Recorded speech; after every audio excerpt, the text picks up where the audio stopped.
اب اسٹیج پر جو نئے مہمانان گرامی تشریف لائے ہیں، جماعت اہل سنت یوکے کے صدر جناب حضرت صاحبزادہ پیر سید زاہد حسین شاہ صاحب، حضرت پیر طریقت صاحبزادہ پیر محمد حبیب الرحمن محبوبی صاحب وہ بھی تشریف فرما ہے، اور غزالی زماں کے لخت جگر حضرت صاحبزادہ حامد سعید کاظمی صاحب وہ بھی ابھی تشریف لائے ہیں۔ تو ہمارا یہ پروگرام تھا کہ غازی ملت کا خطاب سننے کا، تو اب میں کچھ وقت کے لیے، مختصر وقت کے لیے دعوت خطاب دوں گا غزالی زماں کے لخت جگر حضرت صاحبزادہ حامد سعید کاظمی صاحب، وہ تشریف لاتے ہیں اور اپنے خیالات کا اظہار فرماتے ہیں۔ نعرہ تکبیر، نعرہ رسالت، نعرہ رسالت، نعرہ تحقیق، نعرہ حیدری، شان مصطفیٰ، شان اولیاء، مذہب حق اہل سنت و جماعت۔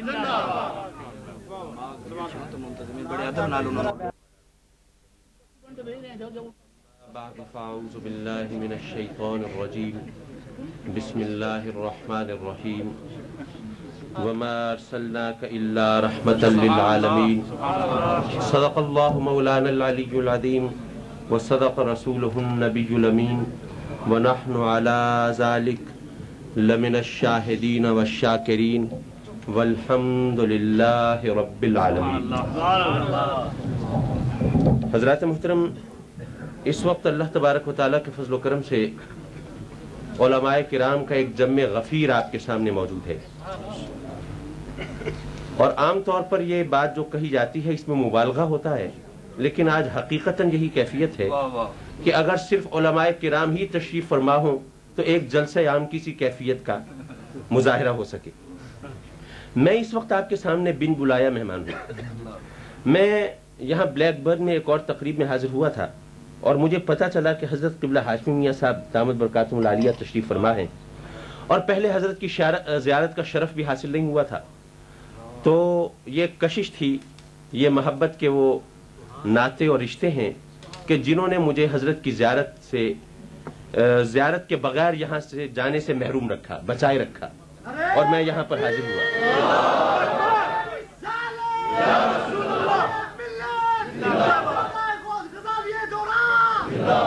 تو میں صرف حضرت کی زیارت کے لیے حاضر ہوں، نہ خطابت کے جوہر جگانے کا موقع ہے، نہ فن تقریر کے اظہار کی کوئی گنجائش ہے، اور ویسے بھی الحمدللہ یہاں پر تو وہ حضرات ہیں کہ جن کے نام سے یہ تقریر کو، واز کو، خطابت کو جلا ملتی ہے، اور ان حضرات کی موجودگی میں مجھ جیسے ایک تہی دامن اور بے مایا کو اگر مایا ناز ہونے کا احساس دلا دیا جائے تو مجھ جیسا غریب تو اپنی آبرو قائم رکھنے کی کوشش میں زندگی اجیرن کر لے گا۔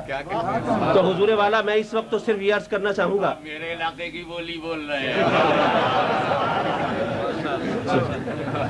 حضرت ہمیں آپ ہی حضرات نے انگلی پکڑ کے چلنا سکھایا ہے، آپ ہی نے بولنا سکھایا ہے، یہ آپ ہی بزرگوں کا فیض ہے، یہ آپ سے نسبتیں ہیں جو آج ہم اپنے قدموں پہ کھڑے ہیں اور کچھ بولنے کی جسارت کر رہے ہیں، ورنہ وہ داغ کا شعر ہے نا حضرت کہ بات تک کرنی نہ آتی تھی تمہیں، یہ ہمارے سامنے کی بات ہے۔ بات تک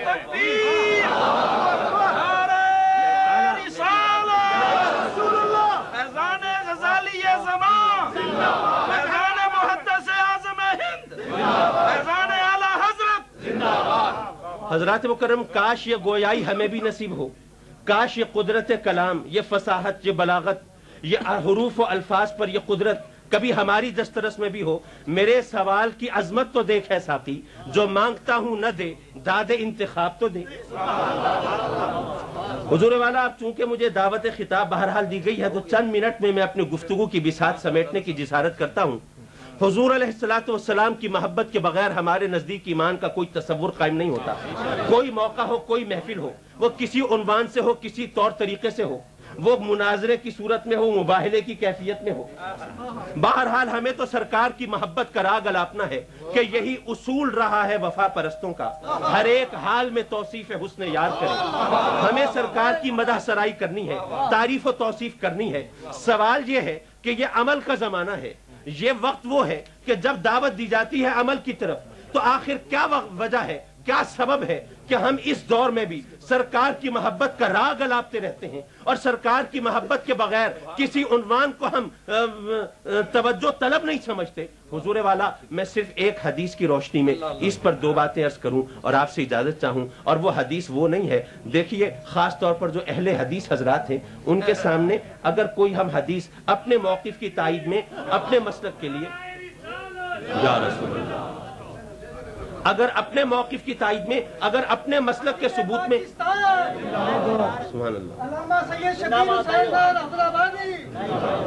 حضور والا ہاشمی صاحب قبلہ تشریف لا رہے ہیں، لیکن مسئلہ یہ ہے کہ اگر یہ میری تقریر کا وقت نعروں کی نظر ہو گیا تو مجھے آپ سے اسی طرح جانا رخصت ہونا پڑے گا جیسے سکندر دنیا سے گیا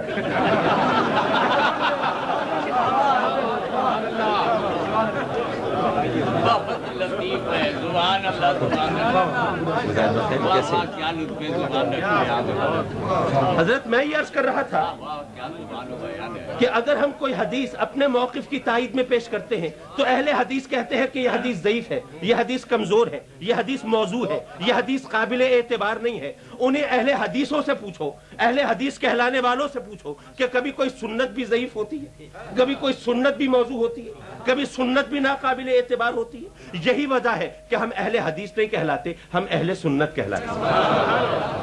حضور کی حدیث کی روشنی میں سرکار کی محبت پر چند گزارشات پیش کرنا ہے۔ سرکار نے فرمایا کہ بندہ جب دنیا سے رخصت ہوتا ہے، قبر میں پہنچتا ہے، منکرین آتے ہیں، فرشتے آتے ہیں، سوال و جواب کرتے ہیں، پوچھتے ہیں من ربوں کا، تیرا رب کون ہے؟ اگر بندہ مومن ہے کہتا ہے ربی اللہ، میرا رب اللہ ہے۔ اگر صرف اس کی الوہیت کا اقرار کافی ہوتا، اگر صرف اس کی ربوبیت کا اعتراف کافی ہوتا تو فرشتے کہتے یہ تو اللہ اللہ کرنے والا ہے، اللہ کے نام کی مالا جپنے والا ہے، اس کی ربوبیت کا، الوہیت کا اقرار و اعتراف کرنے والا ہے، اس کی جان چھوڑو، چلو کسی اور مردے کی خبر لیتے ہیں۔ لیکن نہیں، فرشتے گویا یہ کہتے ہیں کہ اللہ کو رب کہنے والے تو بہت ہیں، یہودی بھی اللہ کو رب کہتے ہیں، نصرانی بھی اللہ کو رب کہتے ہیں، یہ بتا ماں دینوں کا تیرا دین کیا ہے، کس دین میں ہو کر اللہ کو رب کہتا ہے؟ اگر بندہ مومن ہے کہتا ہے دین الاسلام، میرا دین اسلام ہے۔ اب یہاں پر ایک بات سمجھنے کی کوشش کیجئے کہ دنیا میں آدمی کتنی پریکٹس کرے، کتنی مشق بہم پہنچائے، دن رات جھوٹ بولتا رہے، لیکن قبر میں جھوٹ بولنا ممکن نہیں ہوگا۔ ویسے لوگوں نے لطیفے تو بنا رکھے ہیں، ایک صاحب کہہ رہے تھے جی ایک جھوٹا قذاب پرلے درجے کا دروغ گو، وہ جب قبر میں پہنچا تو فرشتے جب آئے سوال و جواب کے لیے تو ان سے کہتا ہے کہ بھئی کیا مسئلہ ہے؟ ابھی آپ سے پہلے فرشتوں کی ایک اور ٹیم آئی تھی، وہ ابھی یہ سوال و جواب کر گئی، اب آپ آ گئے، کیا ابھی کسی اور کی ڈیوٹی بھی لگی ہوئی ہے؟ فرشتے بھی بڑے کنفیوز ہوئے، یہ عجیب مسئلہ ہے۔ But it is simply a joke, یہ محض ایک لطیفہ ہے، محض ایک مذاق ہے، اس کی کوئی حقیقت نہیں، قبر میں جھوٹ بولنا ممکن نہیں ہوگا۔ اب بندے نے جب کہا کہ میرا دین اسلام ہے تو اس نے سچ کہا یا جھوٹ کہا؟ سچ کہا۔ اور دین اسلام ہو نہیں سکتا جب تک کہ کوئی شخص اللہ کو نہ مانے اور ایک نہ مانے، جب تک سرکار کو نہ مانے اور اللہ کا آخری رسول نہ مانے، جب تک تمام انبیاء سابقین کو نہ مانے، تمام کتب سماوی کو نہ مانے، جب تک جنت کو نہ مانے، دوزخ کو نہ مانے، حیات بعد ممات کو نہ مانے، سزا و جزا کو نہ مانے، قیامت کو، حشر نشر کو نہ مانے، فرشتوں کے وجود کو نہ مانے، جب تک تمام ضروریات دین کو نہ مانے، بندے کا دین اسلام نہیں ہو سکتا۔ اور بندہ کہتا ہے میرا دین اسلام ہے اور ہے بھی سچا، سچ بولتا ہے، جھوٹ نہیں بول رہا، کہتا ہے میرا دین اسلام ہے، تو ماننا پڑے گا کہ ان تمام چیزوں کو مانتا ہے۔ جب ان تمام چیزوں کو مانتا ہے تو کم از کم اب تو اس کی جان چھوڑ دینی چاہیے، اب تو جان بخشی ہو جانی چاہیے، کمپلیٹ ہو جائے۔ لیکن نہیں، فرشتے گویا یہ کہتے ہیں کہ جس طرح اللہ کو رب کہنے والے بہت ہیں، اسی طرح اسلام کا نعرہ لگانے والے بھی بہت ہیں، اسلامی کہلانے والے بھی بہت ہیں۔ پھر سرکار کی جلوہ نمائی ہوگی، سرکار کا رخ زیبا نگاہوں کے سامنے ہوگا، سرکار تشریف فرما ہوں گے اور فرشتے پوچھیں گے کہ اے اللہ کو رب کہنے والے، اے اسلام کو اپنا دین قرار دینے والے، یہ بتا یہ جو پیکر جمال تیرے سامنے ہے، یہ جو صاحب کمال ہے، یہ جو خوش خصال ہے، یہ جو شاہ شمشاد قداں ہے، یہ جو خسرو شیری دہنا ہے، یہ جو جان عاشقاں ہے، یہ جو روح دل براں ہے، ارے ان کو بھی پہچانتا ہے کہ نہیں؟ اگر ان کو پہچانتا ہے تو اللہ کو رب کہنا بھی منظور ہے اور اسلام کو دین کہنا بھی مقبول ہے. اور اگر ان کو نہیں پہچانتا، ان سے رشتہ نہیں رکھا، ان سے تعلق نہیں جوڑا، ان کا دامن نہیں پکڑا، اللہ اللہ کیے جا، اسلام کے نعرے لگائے جا، کوئی چیز تیری نجات کی ضامن نہیں بن سکتی.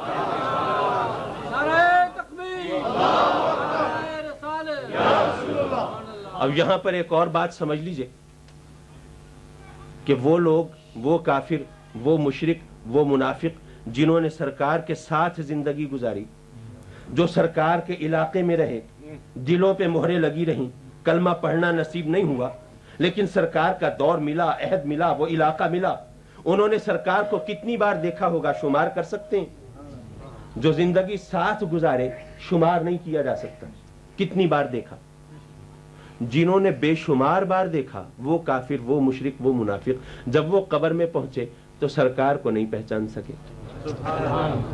اور آج 1500 سال کے بعد دنیا سے رخصت ہونے والا ایک مرد مومن، یا رسول اللہ کے نعرے لگانے والا، سرکار کی غلامی کا دعویٰ کرنے والا، وہ جب قبر میں پہنچتا ہے، جس نے سرکار کو ایک بار بھی نہیں دیکھا وہ سرکار کو پہچان جاتا ہے. جنہوں نے بے شمار بار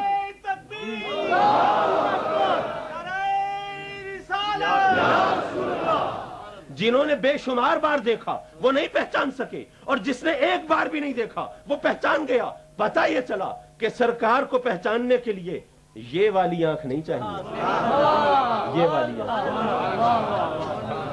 سر کی آنکھ نہیں چاہیے، دل کی آنکھ چاہیے. اب جاؤ ذرا کسی ڈاکٹر کے پاس، کسی آئی اسپیشلسٹ کے پاس جاؤ اور ان سے کہو کہ جناب ذرا میری دل کی جو آنکھ ہے اس کی آئی سائٹ، اس کی نظر ذرا چیک کر دیجئے.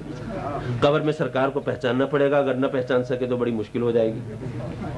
کیا یہ پریکٹیکیبل ہے؟ یہ قابل عمل نہیں ہے، پریکٹیکیبل نہیں ہے. کیوں؟ وہ اس لیے کہ اتنی سی بات تو ایک بچہ بھی جانتا ہے کہ جو دل کی آنکھ ہے نا وہ دراصل محبت کی آنکھ ہے. دل کی آنکھ در حقیقت چشم الفت ہے. پتہ یہ چلا قبر میں سرکار کو وہی پہچان سکے گا جس کے سینے میں سرکار کی محبت ہے، اور جو سینے سرکار کی محبت سے خالی ہیں وہ قبر میں سرکار کو نہیں پہچان سکیں گے. اور اسی لیے ہم سرکار کی محبت پہ اصرار کرتے ہیں کہ اس سے قبر کی منزل آسان ہو جائے گی، اور جس کی قبر کی منزل آسان ہو جائے اسے اور کیا چاہیے. حضور والا شاعر نے کہا تھا کہ ان کی محفل کے آداب کچھ اور ہیں، لب کشائی کی جرت مناسب نہیں. ان کی محفل کے آداب کچھ اور ہیں، لب کشائی کی جرت مناسب نہیں. ان کی سرکار میں التجا کے لیے جنبش لب نہیں، چشم تر چاہیے.